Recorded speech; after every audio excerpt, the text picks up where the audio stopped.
السلام عليكم ورحمة الله وبركاته. إن الحمد لله نحمده ونستعينه ونستغفره ونعوذ بالله من شرور أنفسنا ومن سيئات أعمالنا. من يهده الله فلا مضل له ومن يضلل فلا هادي له. وأشهد أن لا إله إلا الله وحده لا شريك له وأشهد أن محمدا عبده ورسوله صلى الله تعالى عليه وعلى آله وصحبه وسلم تسليما كثيرا. أما بعد. আউযু বিল্লাহি মিনাশ শাইতানির রাজীম ওয়া মা খালাকতুল জিন্না ওয়াল ইনসা ইল্লা লিয়াবুদুন। সম্মানিত দিনী ভাতৃমণ্ডলী, আল্লাহ রাব্বুল আলামিনের প্রশংসা এবং প্রিয় নবী সাল্লাল্লাহু আলাইহি সাল্লামের উপর সালাত ও সালামের পর আজ বৃহস্পতিবার 12ই মুহররম 1446 হিজরি মোতাবেক 18ই জুলাই 2024 আমাদের ধারাবাহিক বিষয়ভিত্তিক আলোচনা। আজকের বিষয় সবচাইতে গুরুত্বপূর্ণ বিষয়, আর তা হচ্ছে তৌহিদের গুরুত্ব। তৌহিদ যে ভাষাটি আলহামদুলিল্লাহ আজকাল যথেষ্ট চর্চা হচ্ছে, মোটামুটি, যদি এর চাইতে আরও বেশি চর্চার এবং মানুষের কাছে আলোচনার খুব বেশি প্রয়োজন রয়েছে। কিন্তু একটা সময় ছিল তৌহিদ বললে এমন কিছু সমাজ যারা সংখ্যাগরিষ্ঠ, তৌহিদ আবার কী জিনিস, খালি তৌহিদ তৌহিদ কর, তৌহিদ সম্পর্কে কোনো জ্ঞানই ছিল না। সুতরাং তাদেরকে প্রথম বুঝে তৌহিদ কি।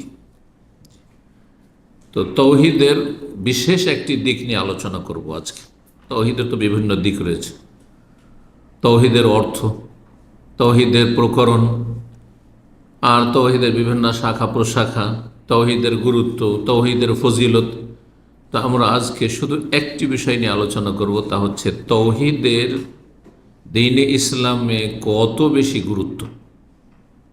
চেষ্টা করব এই অল্প সময়ে 10টি পয়েন্ট আপনাদের সামনে পেশ করার, যে পয়েন্টগুলির মাধ্যমে জানতে পারবেন যে তৌহিদ কত গুরুত্বপূর্ণ বিষয়, যার ওপর সমস্ত মানব জীবনের নেক আমল নির্ভরশীল। তৌহিদ মানে হচ্ছে আল্লাহর একত্ব। তৌহিদ মানে তৌহিদুল্লাহ, আল্লাহর একত্ব।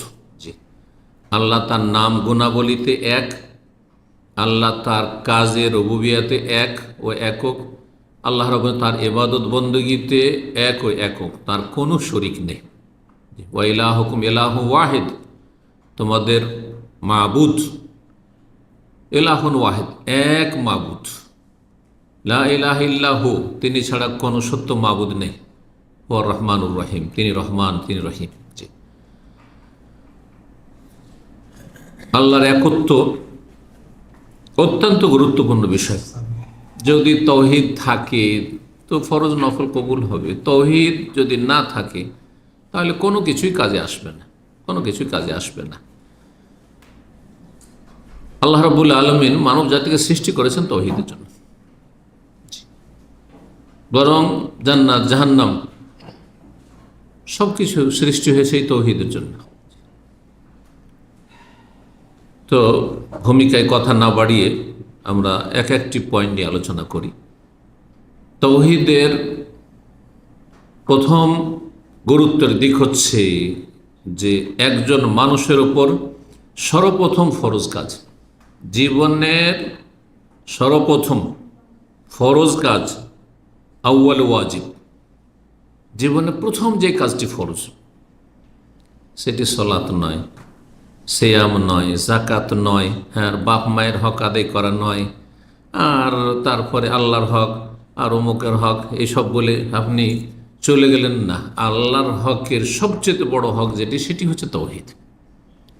আল্লাহকে এক বলে জানা, জ্ঞান অর্জন করা, এক বলে মানা মানে বিশ্বাস করা, আর স্বীকৃতি দেওয়া, মেনে নেওয়া, এবং আল্লাহ রাব্বুল আলামিনের একত্ব সার্বিক ক্ষেত্রে প্রতিষ্ঠা করা।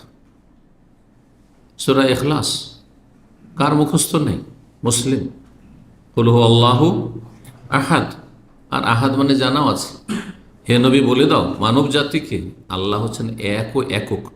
ওয়াহিদ মানে এক, আর আহাদ মানে এক ও একক।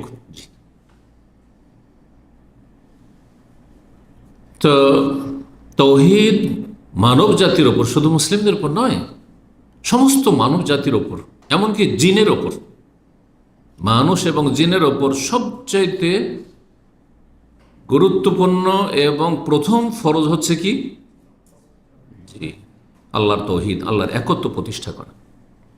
কারণ তৌহিদ ভিত্তিক যদি বাকি আমলগুলি হয়, তৌহিদ ভিত্তিক সালাত নামাজ, তৌহিদ ভিত্তিক জাকাত সাদাকাত, তৌহিদ ভিত্তিক রোজা সিয়াম, তৌহিদ ভিত্তিক হজ ওমরা, তৌহিদ ভিত্তিক বাপ মায়ের সাথে সদাচরণ, তৌহিদ ভিত্তিক আল্লাহর একত্ব ভিত্তিক যদি জনকল্যাণমূলক কাজ হয়, মানুষের হক আদায় করা হয়, তাহলে সেটি হবে এবাদত। তার নাম কি? এবাদত। যদি তৌহিদ ভিত্তিক হয়, আল্লাহর একত্বের ভিত্তিতে হয়। আর এবাদত করলেন হয়তো, মানে নামাজ পড়ছেন, রোজা রাখছেন, জাকাত দিচ্ছেন, দান সাদকা করছেন, জনকল্যাণমূলক কাজ করেছেন, বাপ মায়ের সেবা করছেন, আর আল্লাহকে মানছেন, কিন্তু তৌহিদ ভিত্তিক নয়, আল্লাহ একক, তার কোনো শরীক নেই, এর ভিত্তিতে নয়, বরং আল্লাহর ইবাদত করি। আর বড় বড় ওলি আউলিয়া আছে যারা গৌস কুতুব আবদাল, তারা সারা পৃথিবীর বিভিন্ন বিষয় নিয়ন্ত্রণ করে, তাদের অসাধারণ ক্ষমতা রয়েছে। তাহলে এই জীবনের নাম হচ্ছে শিরকি জীবন। ওই ব্যক্তির নাম আর তখন মুওয়াহিদ একত্ববাদী মুসলিম নয়, তার নাম হচ্ছে মুশরিক। এবং সেই ব্যক্তির ফরজ নফল কিছুই কবুল হয় না, বুঝলেন না? যদি আপনি মনে করেন যে আমি সমস্ত নামাজ পড়ছি, কোনো নামাজ বাদ দিই, নফল ফরজ নফল তাহাজ্জুদ রোজার সব নামাজ পড়ছি, আল্লাহকে মানছি, কিন্তু তার সাথে এটাও মানছি আব্দুল কাদের জিলানী অনেক কিছু দিতে পারে, সবচেয়ে বড় পীর, অসাধারণ ক্ষমতা রাখে, আল্লাহ ক্ষমতা দিয়ে রেখেছে, সে রোগ ভালো করতে পারে, বালা মুসিবত দূর করতে পারে, সন্তান দিতে পারে, মনস্কামনা পূরণ করতে পারে। খাজা বাবা, চিস্তি আর শাহজালাল, এরা এত শক্তিশালী, হ্যাঁ, যে আল্লাহর ক্ষমতাগুলি তাদের হাতে, আল্লাহ যে কাজগুলি করে তারাও করে, আল্লাহর কাজে তারাও পার্টনার। তাহলে আপনার এবাদত আর এবাদত থাকলো না, আর আপনার এবাদত কি হয়ে গেল? ওর নাম শিরক। নাস্তিক এবাদত করে না, আর আস্তিক কিন্তু বহুত্ববাদী, সে আল্লাহকে মানে না। হিন্দুরা কি বলে? ওপরওয়ালা, আপনি আল্লাহ বলছেন, ওপরওয়ালা বলছে। মাজার পূজারীরা আল্লাহকে মানে না, হ্যাঁ, আল্লাহর অস্তিত্ব মানে, হ্যাঁ, আল্লাহ তার মাবুদ মানে, কিন্তু আল্লাহর সাথে সবগুলি ইবাদত আল্লাহর নাই। নামাজটা আল্লাহর, কিন্তু মাজারের সেজদাটা বাবার, ও ভাগাভাগি করে দিল, এরই নাম মুশরিক। তার নাম কি? মুশরিক। তৌহিদ না থাকলে, যেই মানুষের ভিতরে তৌহিদ নাই, সেই মানুষ হচ্ছে মুশরিক। যদিও আল্লাহকে সে মানে, আল্লাহকে মানি, কিন্তু আল্লাহর সাথে অংশীদার স্থাপন করি। ফামান কানা ইয়ারজু লিকা রাব্বিহি ফালইয়ামাল আমালান সালিহ, ভালো কাজ করুন, কিন্তু নেগেটিভ, ওয়ালা ইউশরিক বিইবাদাতি রাব্বিহি আহাদা, রবের ইবাদতে কাউকে যেন শরীক না করা হয়। তৌহিদ বান্দার ওপর, মানব জাতির ওপর সর্বপ্রথম ফরজ। সেটা কি? তাহলে যখন আল্লাহর একত্ব, তাহলে আল্লাহ সম্পর্কে জ্ঞান অর্জন করতে হবে, মারিফাত জানতে হবে, আল্লাহ কে, আল্লাহ কোন সত্তার নাম, এবং জানার পরে তার একত্বে বিশ্বাসী হইতে হবে, একত্বের স্বীকৃতি দান করতে হবে, একত্ব প্রতিষ্ঠা করতে হবে। সেই আল্লাহ হচ্ছেন এই পৃথিবীর সমস্ত কিছুর, হ্যাঁ, পালনকর্তা, প্রতিপালক, সৃষ্টিকর্তা। তিনি মালিক, তিনি রাজেক, রিজিক দাতা, তিনি সব কিছুর নিয়ন্ত্রণকারী। এমন নয় যে আর কেউ নিয়ন্ত্রণ করে। ওলিয়া উলিয়া গোস কুতুব দুনিয়া ধরে আছে, এটা আকিদা কিন্তু সুফিদের কিতাব আছে, যে দুনিয়ার চারিদিকে চারজন আল্লাহর কুতুব, হ্যাঁ, কি করে আছে? এই জমিনকে ধরে আছে, না হলে আল্লাহ দিব উল্টে পাল্টে ধরে আছে। তাদের ক্ষমতা কত! আল্লাহ যদি ধ্বংস করতে চায়, ধ্বংস করতে দেয় না তারা। এর চেয়ে বড় কুফরি কি আছে? হিন্দুদের আকিদা, খ্রিস্টান ইহুদিদের আকিদা, এক শ্রেণীর কথিত মুসলিমদের আকিদা, বদ আকিদা, শিরকি কুফরি আকিদা। এবং যখন তিনি সব কিছুই করেন, তো ইবাদত কার হবে? আমাকে সব কিছু দিলেন আল্লাহ, আর এবাদত ভাগাভাগি করে দেবো না, তাঁরও এবাদত। তিনি সব কিছুর মালিক, সুতরাং হুয়াল মুস্তাহিকুল লিল ইবাদ ওয়াহদা, তিনি একমাত্র এবাদতের হকদার। তার সুন্দর সুন্দর নাম এবং গুণাবলী রয়েছে, সেগুলিতে কাউকে শরিক করব না, সেগুলিকে অস্বীকার করব না, যা কোরআন সুন্নাহয় ওহীতে প্রমাণিত সেগুলির অপব্যাখ্যা করব না, সেগুলির অর্থকে নিষ্ক্রিয় করব না। লাইসা কামিসলিহি শাইউন ওয়া হুয়াস সামিউল বাসীর। এই একটি বিষয় বললাম গুরুত্বের। এখন এগিয়ে যাই দ্বিতীয় তাওহীদের গুরুত্বের বিষয়। তাওহীদ এমন একটি গুরুত্বপূর্ণ বিষয় মানব জীবনে, যার জন্য আল্লাহ রাব্বুল আলামিন মানব এবং জিনকে সৃষ্টি করেছেন এই দায়িত্ব দিয়ে। সমস্ত সৃষ্টি করেছেন মানুষ এবং জিনের ভোগের সামগ্রী হিসাবে, বিশেষ করে মানুষের জন্য। আল্লাহ কি বলেছেন কোরআন, খালাকালাকুম মা ফিল আরদে জামিয়া, এ মানব জাতি তোমাদের জন্য পৃথিবীতে যা কিছু আছে তা তোমাদের জন্য সৃষ্টি করেছে। তাহলে দুনিয়ার সমস্ত সৃষ্টিকুল মানুষের স্বার্থে, আর মানুষ আর জিনকে আল্লাহ রাব্বুল আলামিন সৃষ্টি করেছেন ইবাদতের স্বার্থে। তোমাকে পাঠিয়েছে দুনিয়াতে এই জন্য যে তুমি তোমার মালিককে চিনবে, মালিক সম্পর্কে জানবে, জানার পরে মালিককে বিশ্বাস করবে এবং মালিকের একত্ব, তার কাজে, তার নাম গুণাবলীতে, তার ইবাদত বন্দেগীতে একত্ব প্রতিষ্ঠা করবে। তাওহীদ ভিত্তিক জীবন যাও, যতদিন তোমাকে দুনিয়াতে থাকতে দেব ততদিন একমাত্র তোমার মালিকের ইবাদত বন্দেগী করবে। এই জন্য তোমাকে সৃষ্টি করেছি। সূরা যারিয়াত আয়াত 56 আল্লাহ ইরশাদ করেছেন, ওমা খালাকতুল জিন্না ওয়াল ইনসা ইল্লা লিয়াবুদুন, আমি জিন এবং মানুষকে একমাত্র সৃষ্টি করেছি তাগিদের সাথে। কিসের জন্য? লিয়াবুদুন, আমার ইবাদতের জন্য।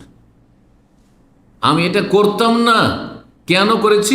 শুধুমাত্র এই যে তাগিদ, এই ভাষাতে আল্লাহ বলেছেন ওমা খালাকতুল জিন্না ওয়াল ইনসা, আমি জিন মানুষকে সৃষ্টি করিনি অন্য কোনো গরজে, ইল্লা লিয়াবুদুন, একমাত্র আমার ইবাদতের উদ্দেশ্যে সৃষ্টি করেছি।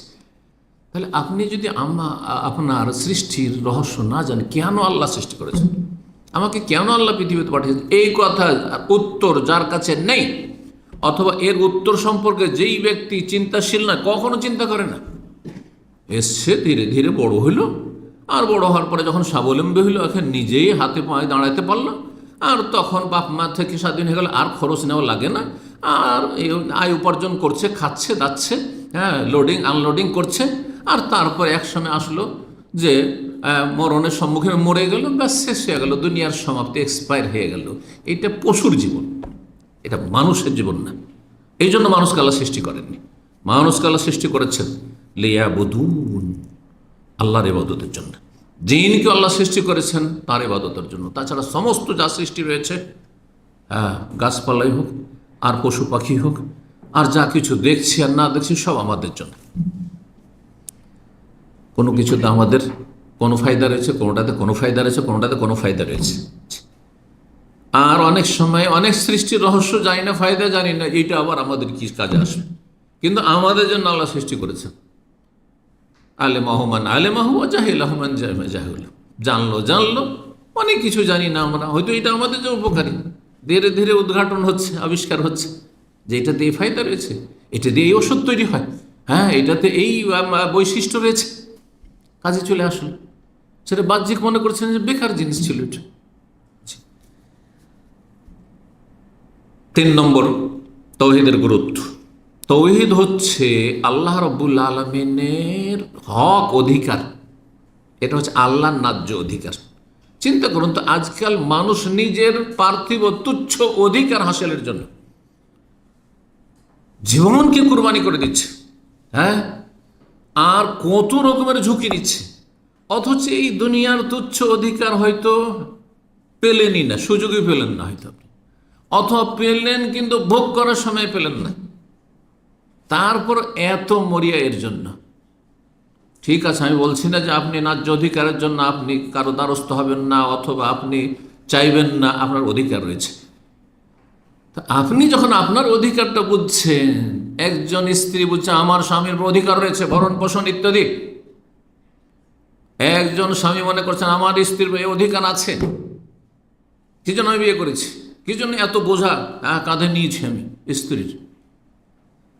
ছেলে মেয়ে যখন বুঝছেন যে আমার অধিকার রয়েছে, আমাদের অধিকার রয়েছে বাপ মায়ের ওপর, বাপ মা যখন বুঝছেন যে আর এটা চাইছেন যে আমাদের অধিকার রয়েছে ছেলে মেয়েদের, তারা এই হক আদায় করুক, তাহলে তার আগে আপনাকে বুঝতে হবে যে আল্লাহর অধিকার যে রয়েছে সেটা কতটা আদায় করছেন আপনি, আর আল্লাহর হকটা কি, সেই হকটি আমাকে জানতে হবে। আল্লাহর প্রাপ্য কি জানতে হবে। এই প্রাপ্য হচ্ছে ইবাদত। এই মর্মে মুআয বিন জাবাল রাদিয়াল্লাহু তাআলা হাদিস শোনাবো। সহিহ বুখারী 2856, সহিহ মুসলিমের হাদিস নম্বর 30। বলছেন তিনি, কুনতু রিদফান নবী সাল্লাল্লাহু আলাইহি ওয়াসাল্লাম, কোন রিওয়ায়াতে রদিফান নবী সাল্লাল্লাহু আলাইহি ওয়াসাল্লাম, নবী সাল্লাল্লাহু আলাইহি ওয়াসাল্লামের উটের পিঠে, বাহনের পিঠে পেছনে বসেছিলাম। কি ছিল সেই বাহনটি? আলা হেমার, গাধা ছিল। কাছে মদিনার অলিতে গলিতে আশেপাশে এই মহল্লাতে ওই মহল্লা গেলে গাধা বা খচ্চরের পিঠে চাপতেন রাসূলুল্লাহ সাল্লাল্লাহু আলাইহি ওয়াসাল্লাম, কখনো ঘোড়ার পিঠে চেপেছে। কিন্তু দূরের সফর হলে, আরব দেশের মরুভূমির জাহাজ হচ্ছে, তখন ওঠ। জি, সেই গাধাটির নাম ওফাইর ছিল। নবী সাল্লাল্লাহু আলাইহি সাল্লামের পেছনে বসে আছেন মুআয। তাহলে কত ঘনিষ্ঠ সম্পর্ক! যার সাথে যত ঘনিষ্ঠ সম্পর্ক তার সাথে তত উঠা বসা, তার গাড়িতে বসা, অথবা তার যদি আপনার মোটরসাইকেল হয়তো তাতে বসা, তাই না? তো ইয়া মুআয, হে মুআয, হাল তাদরি মা হাক্কুল্লাহি আলা ইবাদিহি, তুমি কি জানো যে আল্লাহর হক তার বান্দাদের ওপর? বান্দা মানে সৃষ্টি, বান্দা মানে মানুষ এবং জিন, বাধ্য অবাধ্য যারা, অনগত অবাধ্য সবাই তাতে। বান্দার দুটি অর্থ রয়েছে, একটা হচ্ছে অনগত বান্দা, যারা হচ্ছে সালেহীন, সৎকর্মশীল, ইমানদার মানুষ, যারা বিশ্বাসী মুমিন। আর অবাধ্য বান্দা যারা আল্লাহর সৃষ্টি এবং সৃষ্টিগত বিষয়গুলিতে আল্লাহর সৃষ্টি নীতিমালার বাইরে যেতে পারে না, কিন্তু আল্লাহ দ্রোহী তারা মানুষ, যারা কাফের, মুশরিক অথবা পাপিষ্ট মুসলিম সমাজের, তারাও আল্লাহর বান্দা। কারণ আল্লাহর কাছে আল্লাহ যখন তাকে রোগ চাপিয়ে দেয় তখন আর রোগকে সরাতে পারে না। দুর্ঘটনায় নিমজ্জিত করে তখন দুর্ঘটনাকে এড়িয়ে যেতে পারে না। হ্যাঁ, আল্লাহ কোনো নিয়ামত যখন ছিনিয়ে নেয় তখন সেটাকে ধরে রাখতে পারে না। তারা সেখানে কিন্তু আল্লাহর গোলামি করছে। কিন্তু যেখানে শরীয়তের হুকুম সেখানে গোলামি করে না, সেখানে অবাধ্য হয়ে যাচ্ছে। তাকে যেখানে স্বাধীনতা দেওয়া হয়েছে আর বলা হয়েছে যে এই ভালো কাজগুলি করো আর মন্দ কাজ দিয়ে বেঁচে থাকো, সেখানে আল্লাহকে মানছে না। এই জন্য এরা আল্লাহ দ্রোহী, হ্যাঁ, আল্লাহর দুশমনীরা। কিন্তু যেখানে নিরুপায় হয়ে যাচ্ছে, অর্থাৎ আমরে কওনি, আল্লাহ যে সৃষ্টিগত নির্দেশের ক্ষেত্রে সেখানে নিরুপায়, মানুষকে শখ করে বিপদের সম্মুখীন হতে চাইবে, অসুস্থ হতে চাইবে। হ্যাঁ, খালি ভালো মানুষেরা মেনে নেয় রোগকে, যে নাস্তিক তাকে মেনে নিতে হয়। হ্যাঁ, মরণকে মেনে নিতে হচ্ছে। আল্লাহর হুকুম এটি, কোন মরে গেল। এই জন্য হুকুম হচ্ছে, আল্লাহর হুকুম হচ্ছে দুই রকম, আমরে কওনি, আমরে শারঈ। আমরে কওনি মানে সৃষ্টিগত নির্দেশ, এখানে সমস্ত সৃষ্টিগুলো আল্লাহর গোলামি করে। আর আমরে শারঈ মানে বিধানগত শরীয়তগত আদেশ নিষেধ, এখানে অনগত বান্দারা, ভালো মানুষরাই আল্লাহর আনুগত্য করে, আর বাকিরা অবাধ্য, আল্লাহ দ্রোহী। আল্লাহর হক সম্পর্কে জানো বান্দার ওপর, ওমা হাক্কুল ইবাদি আলাল্লাহ, আর বান্দারই বা আল্লাহর ওপর হক কি? কেন হক কিন্তু একতরফা হয়নি। হ্যাঁ, যে আপনি বলবেন যে আমার হক আদায় করতে আমার স্ত্রীকে, আর আপনার স্ত্রীর হক আদায় করবেন না, তা আপনি জালেম। ওয়ালিল্লাহিল মাসাল, আল্লাহর জন্য উত্তম দৃষ্টান্ত রয়েছে, উপমা রয়েছে। আল্লাহর যখন হক বান্দার ওপর রয়েছে, তাহলে বান্দারও আল্লাহর ওপর কিছু হক আছে। এই মর্মে জিজ্ঞেস করলেন দুটো কথা। তো প্রথম প্রশ্ন, সাহাবীরা কিভাবে প্রশ্নের উত্তর দিয়ে না জানা থাকলে আমাদের মতন ডানে বামে কোনো রকম করে বুঝিয়ে দিতে হবে। হ্যাঁ, এ কথা বলা যাবে না জানা নেই, অত এ কথা বলা চলবে না, মানহানি হয়ে যাবে, যা ভুল হয়ে গেছে। না, ভুল স্বীকার করার প্রশ্ন ওঠে না। এই দিক থেকে ওই দিক থেকে, না আসলে আমার উদ্দেশ্য এরকম ছিল, আসলে এটা আমি বুঝাতে চেয়েছিলাম, না আসলে মানুষ মাত্র ভুল হয়, এটা বললেও তো অনেক বেশি, এটাও বলতে চাই না। জি, আল্লাহ হেদায়েত দান করুন। জি, বলছেন মুআয রাদিয়াল্লাহু, আল্লাহ ওয়া রাসূলুহু, আর আল্লাহ এবং তার রাসূল বেশি জানেন। নবী সাল্লাল্লাহু আলাইহি ওয়াসাল্লাম যতদিন বেঁচে ছিলেন সাহাবীরা বলতেন আল্লাহ বেশি জানেন আর তার রসুল তারপরে বেশি জানেন, কারণ রাসূলুল্লাহ সাল্লাল্লাহু আলাইহি ওয়াসাল্লাম তাদের মাঝে মওজুদ রয়েছেন, তার কাছে ওহী আসছে।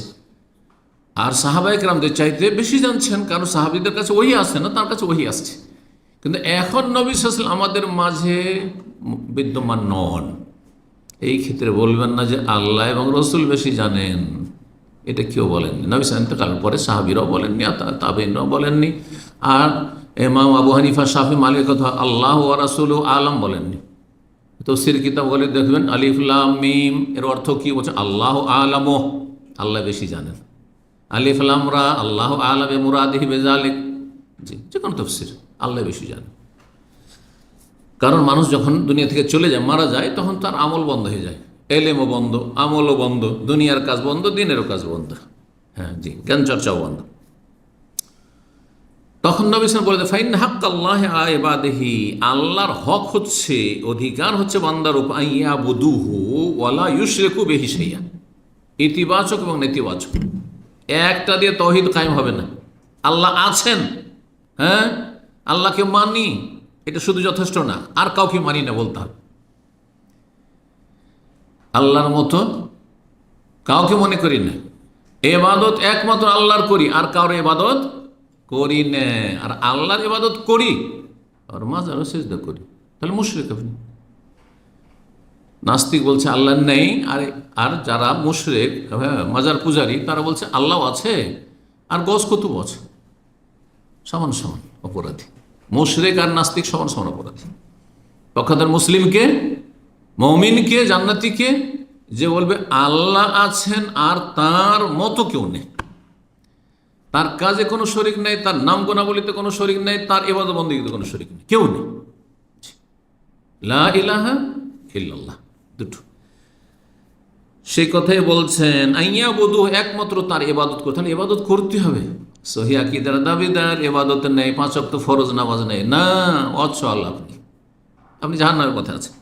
ওয়ালা ইউশরিকু বিহি শাইআ, আর তার সাথে কাউকে শরিক করবে না। ওয়া হাক্কুল ইবাদি আল্লাহ, যদি এই হক আদায় করে দেয় বান্দা, তাহলে বান্দার হক হচ্ছে আল্লাহর, আল্লাহ ইউআযযিবা মান লা ইউশরিক বিহি শাইআ, যে আল্লাহর সাথে শরিক করলো না, আর আল্লাহ ইবাদতবন্দি করলো, আল্লাহর আদেশগুলি পালন করলো, নিষেধাজ্ঞা থেকে বেঁচে থাকলো। আর আল্লাহর সবচেয়ে বড় নিষিদ্ধ কাজ হচ্ছে শিরক, আর আল্লাহর সবচেয়ে বড় হুকুম হচ্ছে হ্যাঁ যে আল্লাহর ইবাদত করো, তৌহিদ, তৌহিদ প্রতিষ্ঠা করলো, শিরক মুক্ত থাকলো, তাহলে তাকে আল্লাহ জাহান্নামে আযাব দেবেন না, তাকে আল্লাহ আযাব দেবেন না, হাসর মাঠে আযাব দেবেন না, কবর আযাব দেবেন না। আযাব থেকে যদি বাঁচতে চান তাহলে তৌহিদ প্রতিষ্ঠা করতে হবে, এটি হচ্ছে আল্লাহর হক। আল্লাহর হক হচ্ছে তৌহিদ ভিত্তিক জীবনযাপন। ঠিক,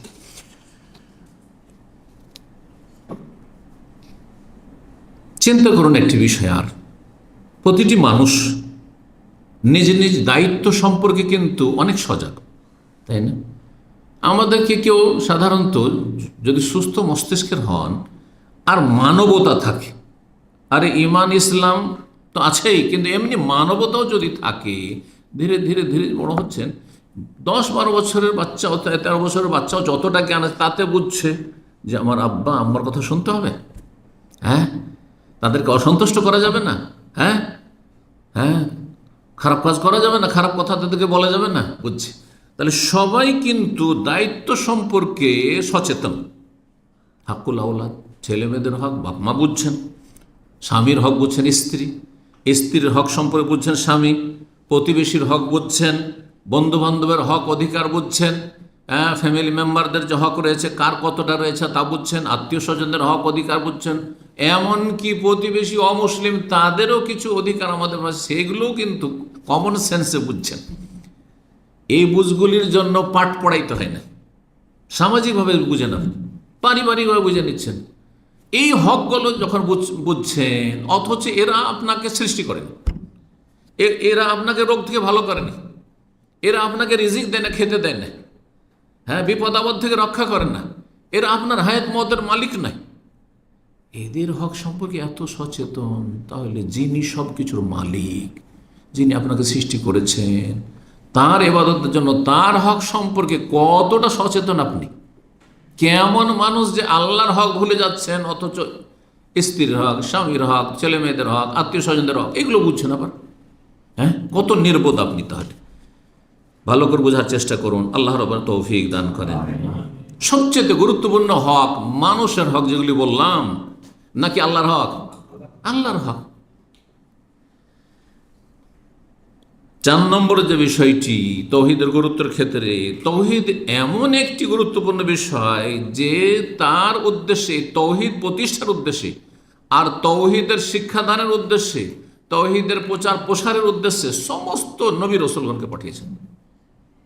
এ তৌহিদকে যদি আউট করে দেন, তাহলে নবী রাসূলরা এসছেন কি কাজে, পাঠিয়েছেন কেন, তাদের উপর আসমানি কিতাবই কেন এসেছে, কেন নূহ আলাইহিস সালামকে আল্লাহ পাঠিয়েছেন 950 বছর? রব্বে ইন্নী দাউতু কওমি লাইলা ওয়া নাহারা, সূরা নূহ বলছে, আল্লাহ এই জাতিকে আমি রাত দিন 24 ঘন্টা তোমার দিকে ডাকলাম, তৌহিদের দিকে ডাকলাম, লা ইলাহা ইল্লাল্লাহর দিকে ডাকলাম। ফালাম ইয়াজিদহুম দুআই ইল্লা ফিরারা, কিন্তু আমার এই 950 বছরের ডাকা তাদের পালায়নকে বৃদ্ধি করলো, আরো বেশি দূরে হয়ে যাচ্ছে, যত ডাকছে তত দূরে হয়ে যাচ্ছে। এত খারাপ জাতি আল্লাহ, 950 বছর, সুবহানাল্লাহ। আর বরদাস্ত হচ্ছে না, 950 বছর পরে শেষ হয়ে গেছে। আল্লাহর কাছে দোয়া করছেন, রব্বি লা তাজারাল আরদা মিনাল কাফিরিনা দিয়ারা, আল্লাহ তোমার জমিনে কোনো কাফেরকে এখানে ছেড়ে দিও না, ধ্বংস করে দাও সেগুলোকে, কাফেরকে ছেড়ে দিও না আল্লাহ। যথেষ্ট হয়েছে। তাহলে সমস্ত নবী রসুল, ইব্রাহিম আলাইহিস সালাম কেন আল্লাহ রসুল করলেন, কেন করেছিলেন? মানবতার শিক্ষা দেওয়ার জন্য শুধু? না, লা ইলাহা ইল্লাল্লাহ, তোমার সৃষ্টিকর্তা কে তোমাকে পাঠিয়েছেন, কেন পাঠিয়েছেন, কি করতে হবে, কেমন জীবনযাপন করতে হবে, এবং চোখের আড়ালে যে পরকাল রয়েছে, মরণের পরের জীবন রয়েছে, সে সম্পর্কে জানিয়ে দেওয়া, যেগুলি মানুষ নিজের জ্ঞান বিবেক দিয়ে আর বিচক্ষণতা জানতে পারে না। যে মরার পরে কি হয় না হয়, জান্নাত আছে, জাহান্নাম আছে, হ্যাঁ, সৃষ্টিকর্তা আছেন, তিনি আমাকে এই উদ্দেশ্যে পাঠিয়েছেন, এগুলি গায়বী আর সব অদৃশ্য। সুতরাং এই সমস্ত কিছু আর সমস্ত কিছুর মূল হচ্ছে তৌহিদ, আল্লাহর একত্ব। আল্লাহর একত্ব এমন একটি বিষয়, সমস্ত নবী রসুলগণের দাওয়াতের মৌলিক বিষয় এই ছিল না যে ব্যভিচার করিও না, এটা ছিল। যেমন আজকাল এক শ্রেণীর পথভ্রষ্টরা রয়েছে, তাদের বিভিন্ন নাম রয়েছে সংগঠনের, তারা বলে দেশ থেকে কি করতে হবে, মদ ঘুষ দূর করতে হবে, হ্যাঁ, সুদ দূর করতে হবে, ইসলামী অর্থনীতি নিয়ে আসতে হবে, আর বেশ্যাখানাকে গুড়িয়ে দিতে হবে। কিন্তু কোনোদিন শুনবেন না যে আল্লাহ ছাড়া অন্যের পূজার যে আস্তানা রয়েছে সেগুলিকে নির্মূল করতে হবে। শুনে লা ইলাহা ইল্লাল্লাহর কথা শুনেছেন? না, শোনেননি। দুর্নীতি দূর করতে হবে। আর সবচেয়ে বড় দুর্নীতি যে মালিককেই চিনল না, যিনি সৃষ্টি করলেন। এর চেয়ে বড় অপরাধ কি হয়? না, সমস্ত নবী রসুলগণের দাওয়াতের মৌলিক বিষয় কি ছিল? মা লাকুম মিন ইলাহিন গায়রু। কোরআনে কারীম পড়ে দেখুন, বিভিন্ন সূরাগুলি, সূরা হুদ, সূরা আরাফ, এই সূরাগুলি পড়ে দেখুন, যেগুলো আম্বিয়া রসুলগণের, হ্যাঁ, অনেকগুলি আম্বিয়া রসুলগণের একসাথে দাওয়াতের কথা আলোচনা হয়েছে এবং তাদের জাতির, অবাধ্য জাতির কথা আল্লাহ আলোচনা করেছেন।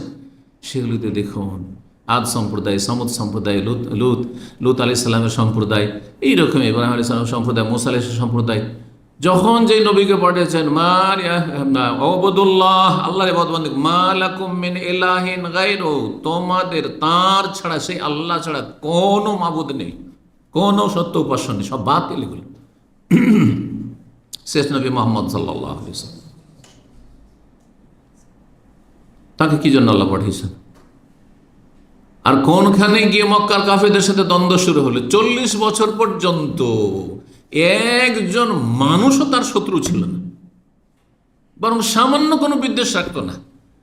সবাই তাকে আস-সাদিকুল আমিন বলে মেনে নিয়েছিল 40 বছর পর্যন্ত। 63 বছরের মধ্যে 40 বছরই এইভাবে কেটে গেল। সবচেয়ে ভালো মানুষ যদি ওই মক্কার কাফেরদের জিজ্ঞাসা করে কে তোমাদের মধ্যে, এক বাক্য সবাই বলতো, একজন ভিন্ন কোনো মত পোষণ করতো না, তিনি হচ্ছেন মুহাম্মদ রাসূলুল্লাহ সাল্লাল্লাহু আলাইহি ওয়াসাল্লাম। কিন্তু যখন আল্লাহর দ্বীনের মৌলিক বিষয় বললেন, ইয়া আইয়ুহান নাস, হে মক্কার মানুষরা, হে মানব সকল, কুলু লা ইলাহা ইল্লাল্লাহ, বলো আল্লাহ ছাড়া কোনো সত্য মাবুদ নেই। এসব দেবদেবীর পূজা চলবে না, লাত উজ্জা মানাত হবালের পূজা চলবে না, এসব চলবে, 360টা মূর্তি চলবে না, হ্যাঁ, এগুলি ধর্মকর্ম নয়, এগুলি ধর্মের নাম অধর্ম। তুফলিহু, লা ইলাহা ইল্লাল্লাহ বলো, ঘোষণা করো। আরবদের মাতৃভাষায় কলেমা ছিল, আমাদের মতো তারা পাগল ছিল না, অনারবদের মতো, যে এদিকে লা ইলাহা ইল্লাল্লাহর জিকিরও ছাড়ছে আর এদিকে মাজারে সিজদাও করছে। হ্যাঁ, না না, তারা বুঝতো যে লা ইলাহা ইল্লাল্লাহ বলা মানে জীবনে বিপ্লব নিয়ে আসে, ইনকিলাব, পুরো চেঞ্জিং, পরিবর্তন। তার মানে মোহাম্মদ সাল্লাল্লাহু আলাইহি ওয়াসাল্লাম এই কথা বলতে চাইছেন যে আল্লাহ ছাড়া কোনো সত্য মাবুদ নেই। মানে আমাদের বাপ দাদারা যে এইসব 360টা মূর্তি কাবার চারদিকে স্থাপিত করেছে, এগুলি আমাদের নিজের হাতে গুড়িয়ে দিতে হবে, ধ্বংস করে দিতে হবে। আর বাপ দাদার ধর্ম ভ্রান্ত ধর্ম ছিল। হ্যাঁ, তাহলে বাপ দাদার গাল দিচ্ছে মোহাম্মদ। হ্যাঁ, তারপর আমাদেরকে বোকা নির্বোধ মনে করছে, আমরা কিছু বুঝি না। তারপরে আমরা সবাই যে ধর্ম পালন করি ওই একা নতুন কথা বলছে, সংখ্যাগরিষ্ঠতা আর সংখ্যালঘু, এই ফর্মুলা বাতিলপন্থীদের। দল ভারী আমাদের বাতিলপন্থীদের, এটা হচ্ছে যুক্তি। আর একটা হচ্ছে যে বাপ দাদা তারা আমাদের সাথে বিচক্ষণ ছিল না। সবাই বলি হ্যাঁ, বাপকে শ্রদ্ধা করি, দাদাকে শ্রদ্ধা করি, তারা আমার চাইতে বিচক্ষণ ছিল, আমার চাইতে শক্তিশালী ছিল। হ্যাঁ, সুতরাং তারা কি করে বলবো যে তারা ভুল পথে ছিল? হ্যাঁ, এত বড় বড় মুরব্বীরা ছিল, হুজুররা, তারা বুঝে না? আপনি কোত্থেকে বুঝলেন? আপনি বলছেন না বাতিলপন্থীরা। এইটাই মক্কার কাফের মুশরিকদের কথা ছিল, যার ফলে তারা ধ্বংস হয়েছে আর জাহান্নামের ইন্ধন হয়েছে। সতর্ক, সাবধান। সমস্ত রসুলকে আল্লাহ পাঠিয়েছেন কি নিয়ে? এর দলিল বলছিলাম, মা লাকুম মিন ইলাহিন গায়রুহু বললাম। আরও শোনেন সূরা নাহলের 36, আল্লাহ বলছেন লাকাদ বাআসনা ফী কুল্লি উম্মাতিন রাসূলা, নিঃসন্দেহে প্রত্যেক উম্মতে একজন করে রসুল পাঠিয়েছে, প্রত্যেক যুগে যুগে রসুল পাঠিয়েছে। 1400 বছর আগে শেষ রসুল পাঠিয়ে সমাপ্তি ঘটিয়ে তো খাতামুন নবিয়্যিন দিয়ে আর কোনো নবী রসুল আসবে না। শেষ রসুল সারা বিশ্বের জন্য যে দিন ইসলাম দিয়ে গেছেন এবং সারা বিশ্বের মানবতার জন্য তাকে প্রেরিত করা হয়েছে রহমতুল্লিল আলামিন করে, তার দিনের খাদেম হিসাবে কাজ করতে হবে ওলামাদেরকে, ওলামা ওয়ারাসাতুল আম্বিয়া, তাদেরকে দিনের দাওয়াত করে যেতে হবে। নবীদের কাজ নায়েবে রসুল তারা, যদি সত্যি কোরআন সুন্নাহর অনুসারী তারা হইতে হবে। আল্লাহ আমাদের সকলকে তৌফিক দান করেন। প্রত্যেক জাতিতে একজন করে রসুল পাঠিয়েছি যুগে যুগে। কি উদ্দেশ্যে? এই মর্মে, আনে আবুদুল্লাহ, এই কথা বলে সবাইকে বলেছি আল্লাহর ইবাদত করো, ওয়াজতানিবু তাগুত, এবং আল্লাহ ছাড়া অন্যের পূজা থেকে বেঁচে থাকো, উপাসনা থেকে বেঁচে থাকো, তাগুত থেকে বেঁচে থাকো। আর তাগুতের বিস্তারিত ব্যাখ্যার সংক্ষিপ্ত ব্যাখ্যা হচ্ছে আল্লাহ ছাড়া কারো সামনে ঝুঁকা যাবে না, আল্লাহর হক কাউকে দেওয়া যাবে না, আল্লাহর হক কাউকে দেওয়া যাবে না। আল্লাহর হক কাউকে দিয়ে দেওয়া মানে সীমা লঙ্ঘন। আর তাগুত, হ্যাঁ, তাগায়াত থেকে মানে সীমা লঙ্ঘন করা। আপনি সীমা লঙ্ঘন করলেন না। আল্লাহ রাব্বুল আলামিন আরো বলেছেন সূরা আম্বিয়া 25-এ, ওমা আরসালনা মিন ক্বাবলিকা মিন রাসূল, হে নবী তোমার পূর্বে যত রাসূল পাঠিয়েছি, ওমা আরসালনা মিন ক্বাবলিকা মিন রাসূল ইল্লা নুহি ইলাইহি, যত নবী রাসূল পাঠিয়েছি তাদের প্রত্যেককে ওহী করেছি আন্নাহু লা ইলাহা ইল্লা আনা, যে হে নবী রাসূলগণ, ইব্রাহিম, মূসা, ঈসা, আইয়ুব, ইউসুফ, যত নবী রাসূল, ইসমাইল, ইসহাক, ইয়াকুব, সমস্ত নবীকে আল্লাহ বলেছেন যুগে যুগে কি লা ইলাহা ইল্লা আনা, আমি ছাড়া কোনো সত্য মাবুদ নেই, ফাবুদুন, সুতরাং তোমরা আমারই ইবাদত করো, আমারই ইবাদত করো। এই বাক্যটি সমস্ত নবী রাসূলগণ উচ্চারণ করেছেন এবং এটি ছিল তাদের দাওয়াতের মৌলিক বিষয়। শাখা প্রশাখা ভিন্ন ছিল। আমাদের 5 ওয়াক্ত সালাত রয়েছে, তাদের অন্য, আমাদের সালাতের সংখ্যা যেটা রয়েছে তাদের সালাতের সংখ্যাতে, নামাজের রাকাতের সংখ্যাতে কম বেশি ছিল, কিছু ইবাদতের পদ্ধতিতে কম বেশি ছিল, পার্থক্য ছিল। তাদেরও সিয়াম ছিল কিন্তু তাদের সিয়ামের পরিমাণ ইত্যাদি নিয়ম নীতিমালাতে পার্থক্য ছিল। তাদেরও দান সাদকা ছিল কিন্তু জাকাতের যে পরিমাণ আমাদের সেটা থেকে ভিন্নতা থাকতে পারে। সেই যুগে আম্বিয়া রাসূলগণ হজ করেছেন, উমরা করেছেন, কিন্তু তাতে নিয়ম কানুনে কিছু মাসলা মাসাইলে পার্থক্য থাকতে পারে। কিন্তু মৌলিক বিষয়ে সকল আম্বিয়া রাসূলগণের দাওয়াত হচ্ছে এক, সেটি হচ্ছে লা ইলাহা ইল্লাল্লাহ, তাওহীদ। সমস্ত নবী রাসূলগণকে পাঠিয়েছেন। এই জন্য সমস্ত নবী রাসূলের দোয়া, সবচেয়ে উত্তম দোয়া কি জানা আছে? হাদিসটি আরাফার দিন সম্পর্কে নবী সাল্লাল্লাহু আলাইহি ওয়াসাল্লাম বলতে বলেন, খায়রুদ দুআই ইয়াউম আরাফা, সবচেয়ে উত্তম দোয়া হচ্ছে আরাফার দিনের দোয়া। ওয়া খায়রু মা কুলতু আনা ওয়ান নাবিয়্যুনা মিন ক্বাবলি, সবচেয়ে উত্তম দোয়া, উৎকৃষ্ট দোয়া যেটি আমিও বলছি আর আমার পরে যত নবী রাসূল সবাই বলেছেন, সেটি হচ্ছে কালিমাতু লা ইলাহা ইল্লাল্লাহু ওয়াহদাহু লা শারীকা লাহু লাহুল মুলকু ওয়া লাহুল হামদু ওয়া হুয়া আলা কুল্লি শাইইন কাদির। সবগুলি তাওহীদ আর তাওহীদ, তাওহীদ আর তাওহীদ। নবী সাল্লাল্লাহু আলাইহি ওয়াসাল্লাম 40 বছর বয়সে নবী হলেন, শত্রুতা শুরু হলো কাফেরদের। 13 বছর মক্কায় থাকলেন। 13 বছরের মধ্যে শেষ দিকে গিয়ে নামাজের বিধান, কোনো ফরজ তখন পর্যন্ত আসে না, জাকাত না, রোজা না, হজ না, পর্দা, সবগুলি মাসলা মাসাইল, হালাল হারামের মেলা মাসলা মাসাইল সব কিছুই কোথায় নাজিল হইল? মদিনায়। কিন্তু মক্কায় 13 বছর ধরে লা ইলাহা ইল্লাল্লাহ, কারণ এটি হচ্ছে আসল। লা ইলাহা ইল্লাল্লাহ যদি ঠিক না হয়, তৌহিদ ঠিক না হয়, তো এই মুশরিকের নামাজ পড়িয়ে লাভ নেই, মুশরিকের রোজা রাখিয়ে লাভ নেই, মুশরিকে হজ উমরা করে, আমরা তো হজ উমরা করতো, পরম্পরা করতো, আগে থেকেই করতো। হ্যাঁ, মুশরিক কাবার খেদমত করে কোনো লাভ নেই, মুশরিক বাপ মায়ের খেদমত করে কোনো লাভ নেই, শেষখানে জাহান্নামে যাবে। জি।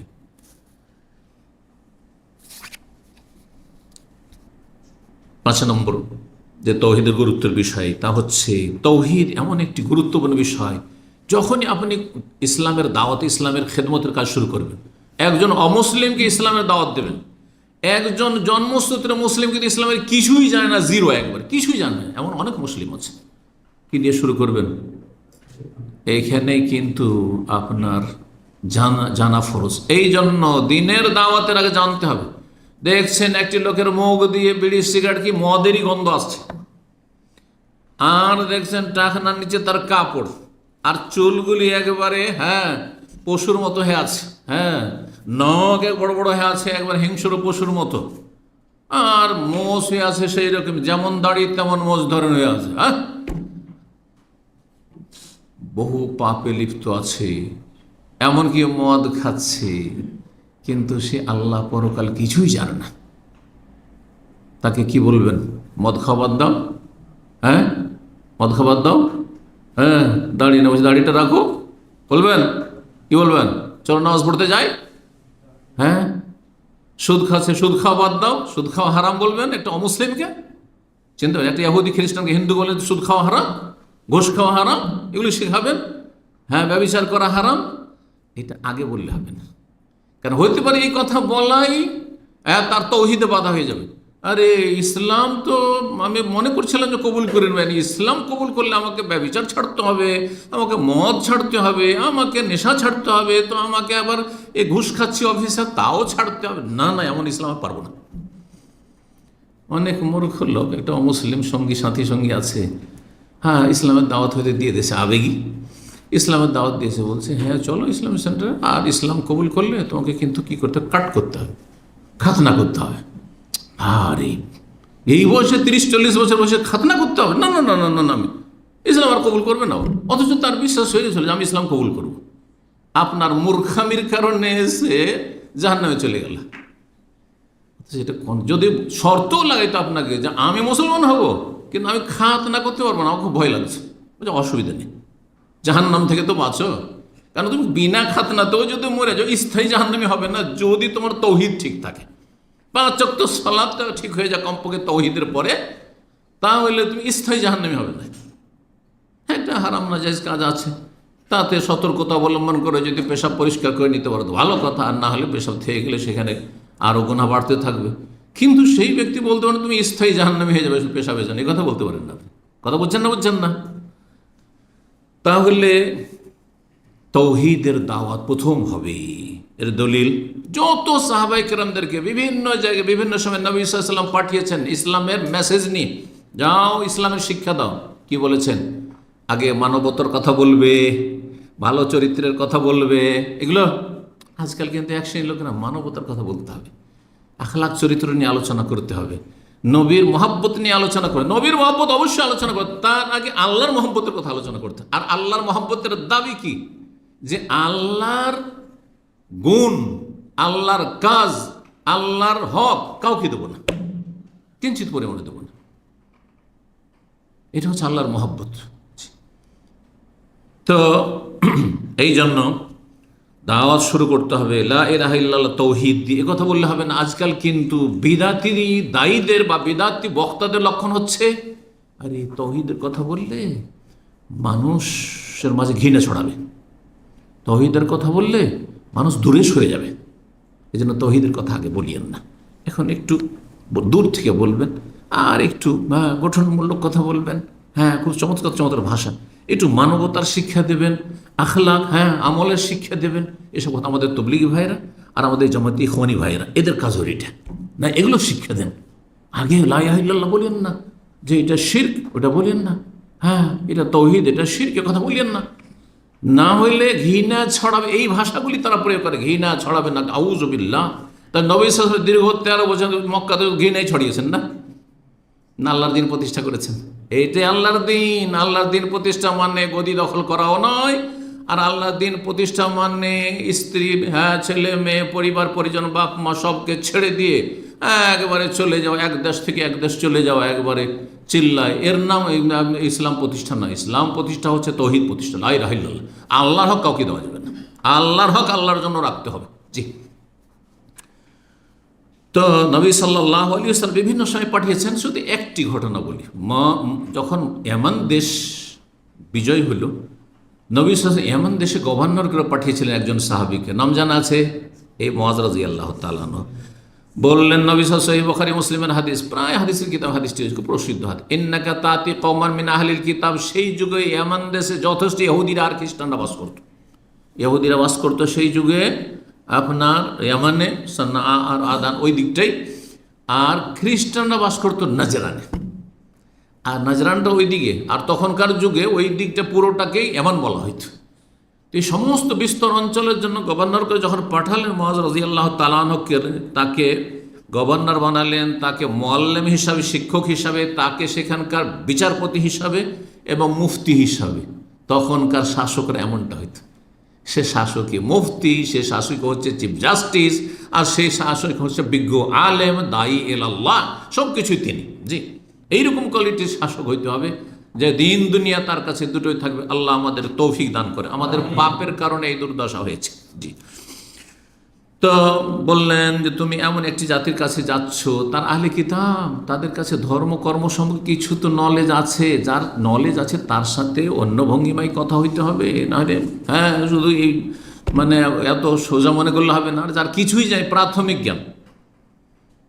জ্ঞানও নেই তার, তাহলে প্রাথমিক স্তরে আপনি কথা বলতে পারেন, খুব সহজ কথাগুলি, তাই না? তাহলে মানুষ বুঝে কথা বলতে হবে। একেবারে গ্রাম অঞ্চলের মানুষ আর একেবারে অশিক্ষিত নিরক্ষর মানুষ, তাদেরকে যুক্তিতে মুক্তি, যুক্তি যদি শোনাতে যা বুঝবে, হেকমত আর রহস্য বুঝবে, তাহলে তাদেরকে ওয়াজ নসিহতের কথা, উপদেশমূলক কথা বলতাম। কিন্তু বড় উচ্চ শিক্ষিত আর খুব জেনারেল শিক্ষিত আর খুব বিচক্ষণ, আর সেসব লোকের সামনে যদি ওই সব ওয়াজ যদি শুধু শোনান, তো ওইটাতে তাদেরকে আকৃষ্ট করা যাবে না। তাহলে তাদের ক্ষেত্রে তখন আলোচনার ধরনটা অন্যরকম হবে। নবী সাল্লাল্লাহু আলাইহি ওয়াসাল্লাম এই কথাই শিখলেন তাকে। তারপরে বললেন কিসের দাওয়াত দিবে? তাহলে ফালিয়াকুন আউওয়ালা মা তাদউহুম ইলাইহি, তাদেরকে সর্বপ্রথম যে দাওয়াত দিবে সেটি হচ্ছে ইলা আইয়াশহাদু আল্লা ইলাহা ইল্লাল্লাহ ওয়া আন্না মুহাম্মাদুর রাসূলুল্লাহ। আর কোন রিওয়ায়াতে ইলা আইয়ুহিদুল্লাহ, ইউহিদুল্লাহ, তৌহিদ শব্দটি ব্যবহার করেছে। অনেক আজকাল বিদআতীরা বলে যে তৌহিদ কোথায় কোরআন হাদিস আছে? এই হাদিসে ইলা আইয়ুহিদুল্লাহ, ওয়াহাদা ইউহিদু তাওহীদান, তৌহিদ মাসদার। তারা যেন তৌহিদ পথে সহিহ বুখারীর 7372 নম্বরে ফালিয়াকুন আউওয়ালা মা তাদউহুম ইলা আইয়ুহিদুল্লাহ, আল্লাহর তৌহিদ যেন প্রতিষ্ঠা করে, এর জন্য দাওয়াত দেবে। আর অন্য রিওয়ায়াতে 1496 নম্বর হাদিসে রয়েছে যে শাহাদাতু আল্লা ইলাহা ইল্লাল্লাহ, লা ইলাহা ইল্লাল্লাহ, যাতে সাক্ষী দেয় আল্লাহ ছাড়া কোনো সত্য মাবুদ নেই এবং মুহাম্মদ সাল্লাল্লাহু আলাইহি ওয়াসাল্লাম আল্লাহর রাসূল, এই কথার দিকে আহ্বান করবে। সেটা যদি মেনে নেয় তখন বলবে যে ফাইনাল্লাহ ইফতারাদা আলাইহিম, আল্লাহ ফরজ করেছেন কি খামসু সালাওয়াতিন ফি কুল্লি ইয়াউমিন। তাহলে তার আগে বলবে না ও লা ইলাহা ইল্লাল্লাহ না মানে। একটা লোক বলছে যে ভাই আমি তো হিন্দু, বলছে চলো নামাজ পড়ো, করবেন নাকি? একসময় হাইয়ার লোক ছিল, একটা গল্প আছে, হাস্যকর গল্প আছে, কথা বুঝতে পেরেছেন? রাস্তায় কিছু শিখ বসে আছে, আর দাঁড়িয়ে দেখেছে, তো দাঁড়িয়ে দেখেছে মানে মনে করছে যে মোটামুটি এটা ভালো, আবার দাঁড়িয়ে আছে, নামাজ পড়তে যায় না, মানে জামাত শুরু হয়ে গেছে, নামাজ পড়তে যাচ্ছে না, সাল্লাহ বলছে। তখন ভাঙা আরবিতে বলছে আনা ফি শিখ, কি বলছে? আমি হচ্ছে শিখ। ও জানে না যে শিখ ধর্ম, হিন্দুটা জানে, হিন্দু সিটা জানে, আর নসরানি খ্রিস্টান জানে, ইহুদিও জানে, মজুসিও জানে, আর ওরা কিন্তু শিখ যে এক ধর্ম রয়েছে আর ধর্মাবলম্বী রয়েছে ভারতে, পাঞ্জাবে, এটা জানে না। তো তখন বলছে আউয়াল সাল্লি বাদেন শিখ, আগে নামাজ পড় তারপরে শিখ মিক করো তুমি। হ্যাঁ, ও বুঝেনি ওর কথা শিখ, ও হয়েছে কোনো একটা কথা আমাকে বলতে চাইছে, বলছে পরে ওইটা, আগে নামাজ পড়তে। এটাই করবেন নাকি? ও বেচারা না হয় বুঝেনি, আপনি বুঝেন না, নির্বোধ। জি, যে আগে নামাজের না, যখন দেখছেন অমুসলিম, এতটা বলতে পারেন যে ভাই অমুসলিম, তোমাদের দেখা দেখে মুসলিমেরা বেনামাজি হবে, তুমি ঘরের ভিতরেই বসো, রোমের ভিতরে যা বসো, দোকানের ভিতরে বসো, বাইরে রাস্তায় বসে থাকবে না। হ্যাঁ, যদি ইসলামিক স্টেট হয়, মুসলিম সমাজ, মুসলিম দেশ, তো এই অধিকার মুসলিমদের রয়েছে। হ্যাঁ, খোলামেলা যেখানে সেখানে রমজান মাসে পানাহার করবে, সেই দেখা দেখে মুসলিমরা খাওয়া দাওয়া। কোথায় আপনি বাছাবাছি করবেন যে এটা মুসলিম দিনে পানাহার করছে, এটা মুসলিম, সুতরাং ভিতরে খাওয়া দাওয়া করবে, খোলা রাস্তাতে কোথাও খাওয়া দাওয়া করতে পারবেন, এটা অধিকার। জি, এটা হচ্ছে দ্বীন ইসলাম। জি, আল্লাহ রাব্বুল আলামিন সঠিক বুঝ দান করুন। প্রথম দাওয়াত দিতে হবে লা ইলাহা ইল্লাল্লাহর তৌহিদের দাওয়াত দিতে হবে। যদি নামাজ তারপরে মেনে নেই, তখন যাকাত, এক একটা করে। জি, বেশি গুরুত্বপূর্ণ, তারপরে গুরুত্বপূর্ণ।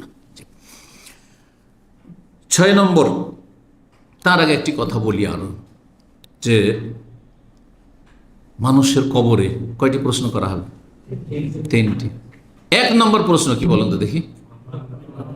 1 নম্বর প্রশ্ন আল্লাহ সম্পর্কে। এর মানে যে আল্লাহকে মানতাম আর পীরকে মানতাম নাকি? তাহলে মনকের নাকের উদা হয়ে যায়, আরে পীরকে মানত রে, এর আর মনকের নাকের হিসাব লাগবে নাকি?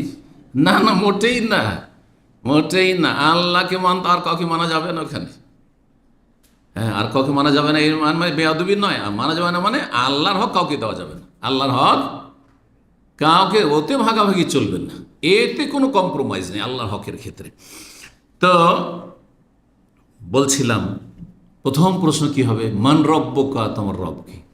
তারপরে তার জবাব দিতে পারলে তখন 2 নম্বর, তাহলে তোমার দিন কি? তাহলে রব যখন, তো রবের তো মনোনীত দিন হচ্ছে ইসলাম, তোমার দিনটা কি?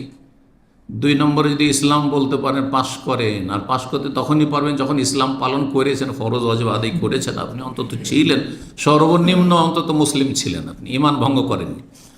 আর সেটাই যদি হয়, তাহলে 3 নম্বর প্রশ্ন হবে মান নাবিয়ুকা মা হাযার রাজুল আল্লাযী বুইসা ফীকুম, তিনি কে, যাকে পাঠানো হয়েছিল। কারণ রাসূল সাল্লাল্লাহু আলাইহি ওয়াসাল্লাম ছাড়া দিন ইসলাম জানা সম্ভব নয়, তার মাধ্যমে আল্লাহ দিন ইসলামকে মানব জাতির কাছে পাঠিয়েছেন। সুতরাং রসুলকে জানছো না, তাহলে ইসলাম কি করে জানলে? হ্যাঁ, অতপ্রতভাবে এই 3টি বিষয় জড়িত, একটি আরেকটির সাথে জড়িত। আল্লাহ রাব্বুল হাসর মাঠে জিজ্ঞাসা, মাযা আজাবতুমুল মুরসালিন, রসুলগণ তোমাদের কাছে এসেছিল দাওয়াত নিয়ে, সমস্ত রসুলের দাওয়াত ছিল লা ইলাহা ইল্লাল্লাহ। জিজ্ঞাসা করে প্রত্যেক মানুষকে আল্লাহ জিজ্ঞাসা করবেন, যারা মেনেছে যারা মানেনি সকলকে, যে রসুলদের দাওয়াতের জবাব কি দিয়েছিলেন? মাযা আজাবতুম আল মুরসালিন, যারা মুমিন মুসলিম তারা জবাব দিতে পারবে, যুগে যুগে নবী রসুলের দাওয়াতে সাড়া দিয়েছিল। আর যারা মানেনি তারা হা হা লাদরি, কবরেও করবে আর হাসর মাঠেও করবে, জাহান্নামে যাবে। 6 নম্বর তৌহিদের গুরুত্বের পয়েন্ট হচ্ছে, তৌহিদ হচ্ছে সমস্ত আমল, ফরজ হোক আর নফল হোক, কবুল হওয়ার জন্য শর্ত। তৌহিদ নেই কোনো কিছুই কবুল হবে না। অর্থাৎ কোনো ব্যক্তি যদি আল্লাহর হক কাউকে দিয়ে দেয়, সে আল্লাহর তৌহিদের যে দিকগুলি রয়েছে, তৌহিদের রুবুবিয়তে শিরক করলো, আল্লাহর কাজে শিরক করে দিল, অথবা আল্লাহর নাম গোনাবলিতে শিরক করলো, কুফরি করলো, অথবা আল্লাহ রাব্বুল আলামিনের ইবাদত বন্দেগীতে শিরক করলো, একটা শিরক যদি থাকে তাহলে কবুল হবে না। কারণ আমল কবুল হওয়ার জন্য আগে ঠিক থাকতে হবে তৌহিদ, ইখলাস। তৌহিদ বলেন তাতে ইখলাস শামিল, আর ইখলাস বলেন তাতে তৌহিদ শামিল। তৌহিদ মানে আল্লাহর একত্ব ভিত্তিক ইবাদত, আর ইখলাস মানে নিষ্ঠার সাথে ইবাদত, একমাত্র খুলক নির্ভেজাল করা, ভেজাল মুক্ত করা, ভেজাল মুক্ত করা। আর দ্বিতীয় শর্ত হচ্ছে এক রাসূল সাল্লাল্লাহু আলাইহি ওয়াসাল্লামের তরিকায় হইতে হবে, অনুসরণে হইতে হবে, ইবাদত হবে আল্লাহর তরিকা হবে রাসূলুল্লাহ সাল্লাল্লাহু আলাইহি ওয়াসাল্লাম। এই কথাটি আমি কিন্তু 26 বছর থেকে বলে আসছি এই দমামে, খুব সহজ ভাষায়। যখন প্রাথমিক পর্যায়ে মানুষরা ছিল কিছু, আলহামদুলিল্লাহ এখন তো আপনারা অনেক কিছু শিখেছেন, কিছু জানতেন না, তখন সহজ ভাষাতে আল্লাহ আমাকে এটা ইলহাম করলো যে কোরআন হাদিসটাও যতটা বুঝেছিলাম সহজ ভাষায় ইবাদত করবেন এক আল্লাহ, আর তরিকা নেবেন কার? একমাত্র রাসূলুল্লাহ। এইসব 126 তরিকা নয়, অচল, এগুলো সব চলবে না। সুফিদের তরিকা চলবে না, কারও তরিকা চলবে না। মানুষের বানানো কোনো পদ্ধতিতে বলবেন দুনিয়ার যুক্তি দিয়ে, হ্যাঁ, আর তাতে মুক্তি খুঁজবেন যে দাম্মাম আসার জন্য মেলা রাস্তা, হ্যাঁ, পূর্ব দিক থেকে আসলে এতগুলি রাস্তা, পশ্চিম দিক থেকে এতগুলি রাস্তা, উত্তর দিক থেকে এত রাস্তা, দক্ষিণ দিক থেকে যেইখান থেকে আসতে চান দাম্মাম পৌঁছে গেলেন সিটি সেন্টার, ঠিক না? এই যুক্তি কিন্তু আল্লাহর ক্ষেত্রে চলবে না, যে আল্লাহর কাছে আসার জন্য, হ্যাঁ, মেলা রাস্তা, সুফিদের 126 তরিকার রাস্তা, আর তারপরে ইহুদি ইজম, আর খ্রিস্টান ইজম, আর বুদ্ধি ইজম, আর হিন্দু ইজম, আর মুসলিম, যে কোনো একটা দিয়ে আসলে হইল। এইটা নয়। আল্লাহকে শুধু একটি রাস্তাতে পাওয়া যাবে, সেটা হচ্ছে সিরাতে মুস্তাকিম। আর সিরাতে মুস্তাকিম হচ্ছে ইসলাম। ইসলাম হাবলুল্লাহ, আল্লাহর রশি কোরআন কারীম, এবং দিন হচ্ছে আল্লাহর মনোনীত একমাত্র ইসলাম। আল্লাহ যেন বুঝার তৌফিক দান, আমলের তৌফিক দান করেন। সূরা বনী ইসরাঈল আয়াত নম্বর 19 আল্লাহ ইরশাদ করেছে, ওমার আরাদাল আখিরা, কেউ যদি পরকালে কিছু পেতে চায় আল্লাহর কাছে, আর জান্নাত পরকালে আছে, দুনিয়াতে নেই। দুনিয়াতে যতই সুখ পান না কেন, রাজা হয়ে যান আর ধনকুপ হয়ে যান, তৌহিদ যদি না থাকে তো জাহান্নামে জ্বলতে হবে। এতে কোনো স্থায়ীভাবে জ্বলতে হবে। ভালো করে শুনে রাখেন, তৌহিদ বিহীন জীবন। এই জন্য বলছেন, আল্লাহ বলছেন যে ওমান আরাদাল আখিরা, কেউ যদি আখিরাত চায়, ওয়াসালাহা সাইয়াহা, তার জন্য যথাযথ চেষ্টা করে। আখিরাতে আপনি চান আল্লাহর কাছে, জান্নাত চান আর জাহান্নাম থেকে বাঁচতে চান, তো তার জন্য কি করতে হবে? যথাযথ চেষ্টা থাকতে হবে। চেষ্টা হচ্ছে ফরজ ওয়াজিব আদায় করা, চেষ্টা হচ্ছে হারাম নাজায়েজ থেকে বেঁচে থাকা। আর তার আগের শর্ত হচ্ছে ওয়াহুয়া মুমিন, সে ঈমানদারও বটে। মুমিন আর ঈমানদার মানে মুওয়াহহিদ, তৌহিদবাদী। ঈমান, তৌহিদ ছাড়া ঈমান হয় না, তৌহিদ ছাড়া ইসলাম হয় না। কারণ ঈমান ইসলামে যখন তৌহিদ না থাকে, তখন তার নাম হয়ে যায় শিরক, তার নাম হয়ে যায় কুফর। ফাউলাইকা কানা সায়ু মাশকুরা, তাদের মেহনতের মূল্যায়ন করা হবে। আল্লাহ বলছে পরকাল চাই, আর তার জন্য যথাযথ চেষ্টা, আর ঈমান তৌহিদের সাথে, ঈমান মানে তৌহিদের সাথে, তাহলে ফাউলাইকা কানা সায়ু মাশকুরা, তাদের মেহনতের আল্লাহ মূল্যায়ন করবেন। আর না হলে তৌহিদ যদি না থাকে আর ভালো আমল করে, তাহলে কি হবে?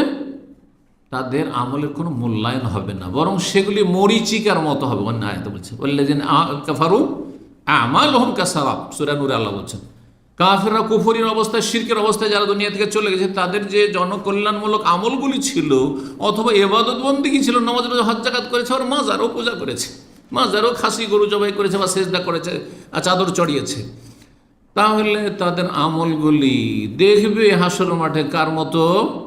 মরিচিকার মতো।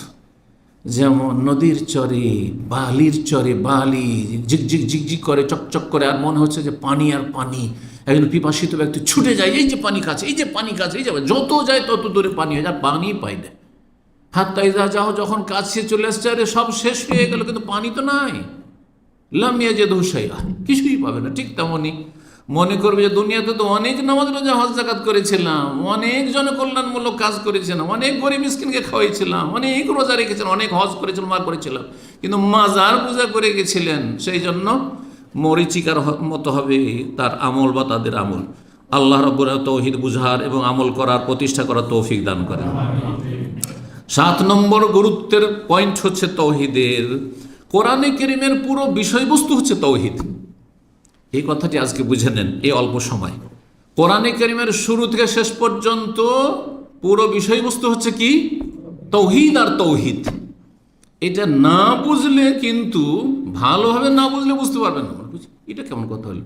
কোরআনের সব জায়গায় তৌহিদ, এত নবীদের কিসসা কাহিনী আছে, আর এত হুকুম আহকাম মাসলা মাসাইল আছে, আর এত বিয়ে শাদী তালাকের কথা আছে, বলছে সব তৌহিদ আর তৌহিদ, তৌহিদ আর তৌহিদ, তাই না?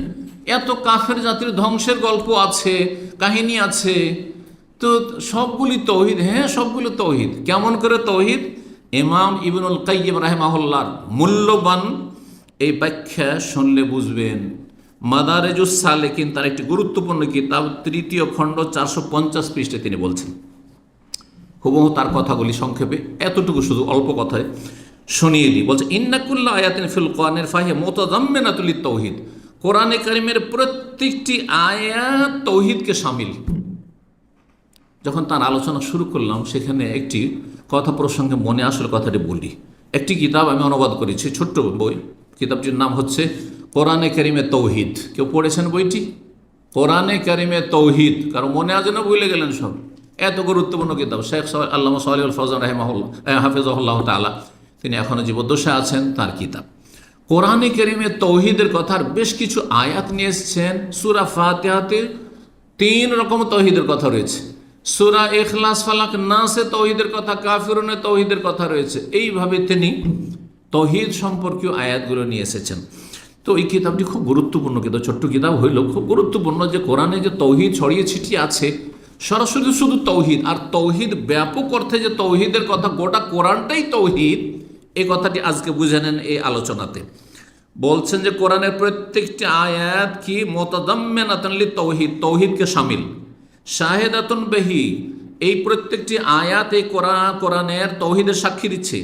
দাইয়াতুন ইলাইহি, আর কোরআন তৌহিদের দিকে আহ্বান করছে। কেন, কেমন করে? বলছে ফাইনাল কোরআন ইম্মা খাবরুন আনিল্লাহ, কোরআনে হয় আল্লাহ সম্পর্কে সংবাদ রয়েছে। আল্লাহ হচ্ছেন এমন, হুয়াল্লাহুল্লাযী লা ইলাহা ইল্লা হুয়া আলিমুল গায়বি ওয়াশ শাহাদাতি হুয়ার রহমানুর রহিম, হুয়াল্লাহুল্লাযী লা ইলাহা ইল্লা হুয়াল মালিকুল কুদ্দুসুস সালামুল মুমিনুল মুহাইমিনুল আজিজুল জব্বারুল মুতাকাব্বির, সুবহানাল্লাহি আম্মা ইউশরিকুন, আল্লাহুল খালিকুল বারিউল মুসাউবিরু লাহুল আসমাউল হুসনা। আছে না নেই? হ্যাঁ, এইভাবে আছে। আলহামদুলিল্লাহি রব্বুল আলামিন, আর রহমান, যিনি রহমান রহিম, মালিক ইয়াউমিদ্দিন। আছে না? জি, এইভাবে। তো বলছেন হয় আল্লাহ সম্পর্কে সংবাদ রয়েছে কোরআনে, না হইলে ও আসমাই ওয়া সিফাতি ওয়া আফআলি, তার নাম সম্পর্কে, তার গুণাবলী সম্পর্কে, ও আফআলি, তার কাজগুলি সম্পর্কে। আল্লাহ এই করেন, আল্লাহ এই করেন, আল্লাহ এই করেন। আছে না নেই? ফাহিয়া তৌহিদ আল ইলমি আল খাবরি, তাহলে আল্লাহ সম্পর্কে এবং আল্লাহর নাম গুণাবলী সম্পর্কে আর কাজ সম্পর্কে, অর্থাৎ তৌহিদের রুবুবিয়াত আর তৌহিদুল আসমা সিফাত, দুটোকে একটি তৌহিদের, কেউ কেউ তৌহিদকে 2 ভাগে ভাগ করেছেন। তো তৌহিদকে যারা 2 ভাগে ভাগ করেছেন, তো একটি ভাগ হচ্ছে তৌহিদে ইলমি খাবরি, তৌহিদুল ইলমি আল খাবরি, যাতে তৌহিদের ইলম এবং খবর রয়েছে, সেগুলি আল্লাহর নাম গুণাবলী অথবা আল্লাহর কাজ সম্পর্কে। ওয়াইম্মা দাওয়াতুন ইলা ইবাদাতিহি, অথবা কোরআনের আয়াত রয়েছে যেগুলোতে আল্লাহর ইবাদতের দিকে আহ্বান করা হয়েছে। ওয়াহদাহু লা শারীকা লাহু, যার কোনো শরীক নেই, যিনি একক। আছে না নেই? ওয়া ইলাহুকুম ইলাহু ওয়াহিদ, আল্লাহু আহাদ, আল্লাহুস সামাদ ইত্যাদি।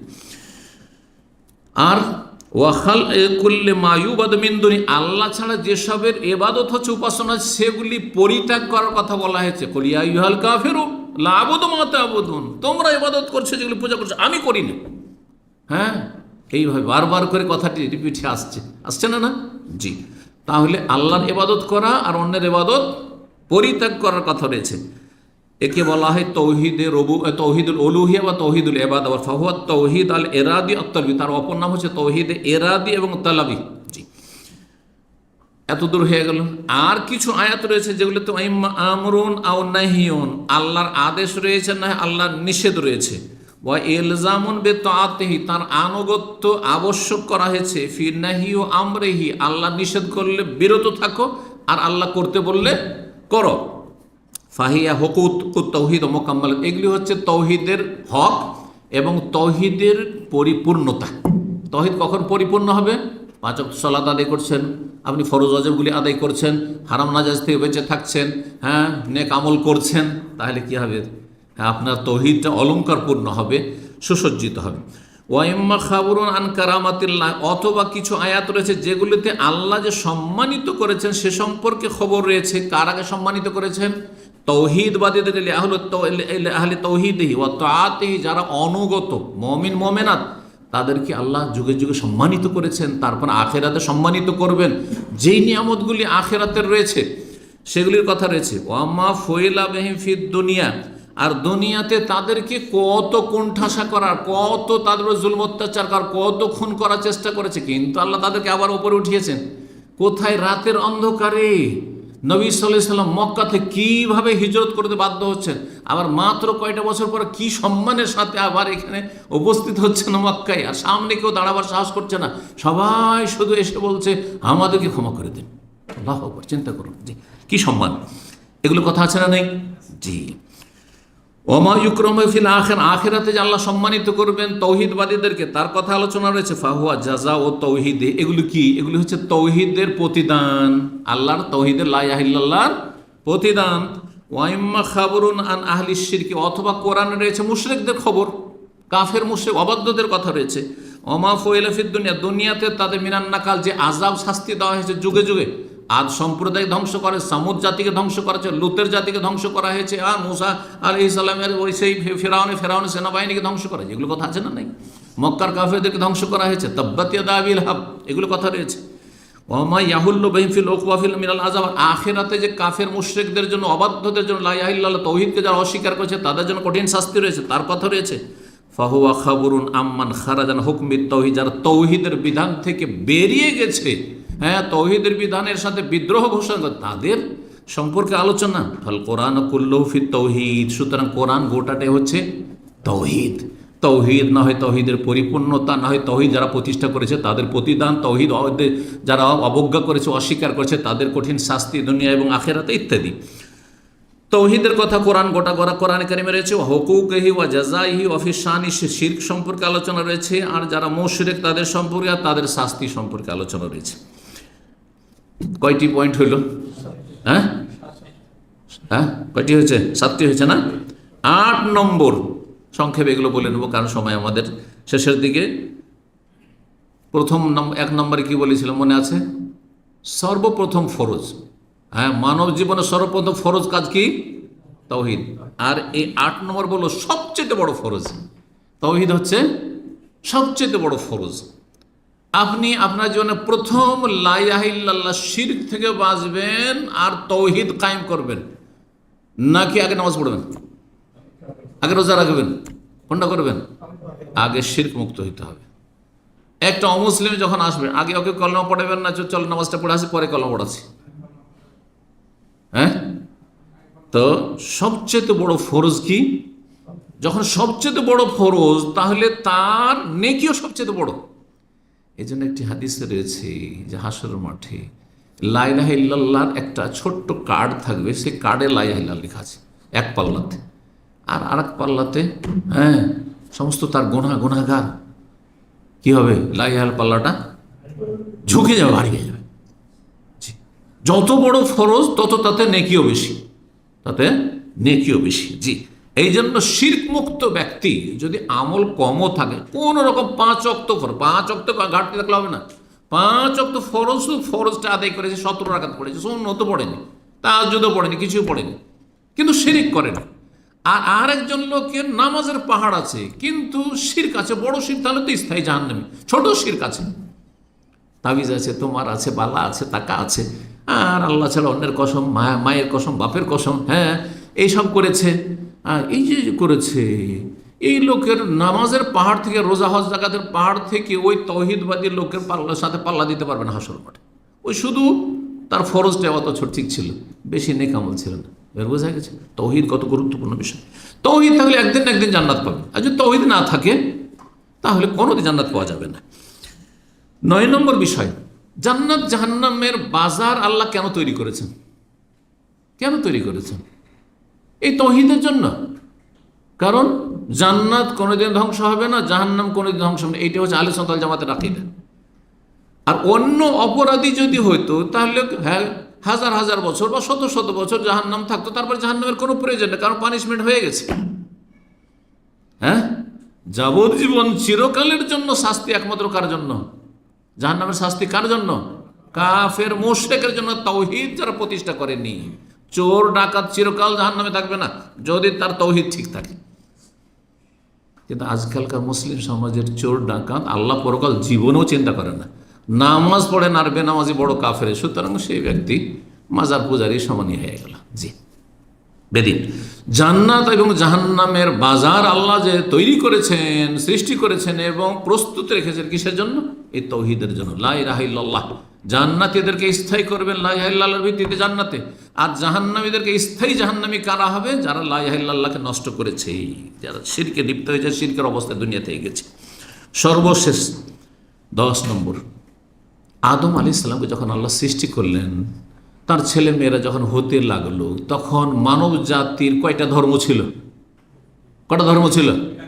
একটি ধর্ম ছিল। কিন্তু নূহ আলাইহিস সালামের যুগে এসে কি হয়ে গেল? কয়টি ধর্ম হইল? কেন নূহ আলাইহিস সালামকে আল্লাহ 950 বছর দাওয়াত দিতে পাঠালেন জাতিকে? কেন মানব জাতি কয় ভাগে ভাগ হয়ে গেছে? কয় ভাগে ভাগ হয়েছে? দুই ভাগে ভাগ হয়ে গেছে। দুই ভাগে ভাগ হয়ে গেছে। এক জাতির নাম হচ্ছে মুমিন মুসলিম, আর জাতির নাম হচ্ছে কাফের মুশরিক। সূরা তাগাবুনের আয়াত নম্বর 2 আল্লাহ বলছে, ওয়াল্লাযী খালাকাকুম, আল্লাহ সেই সত্তা যিনি তোমাদেরকে সৃষ্টি করেছেন। আদমকে যখন সৃষ্টি করলেন, আদমের ছেলেরা প্রথম সবাই তাওহীদের উপর, তারপরে শিরক শুরু হলো। তখন মানব জাতি এক না, মানব জাতি এক, আদম সন্তান, সব আদম সন্তান কি হয়ে গেল?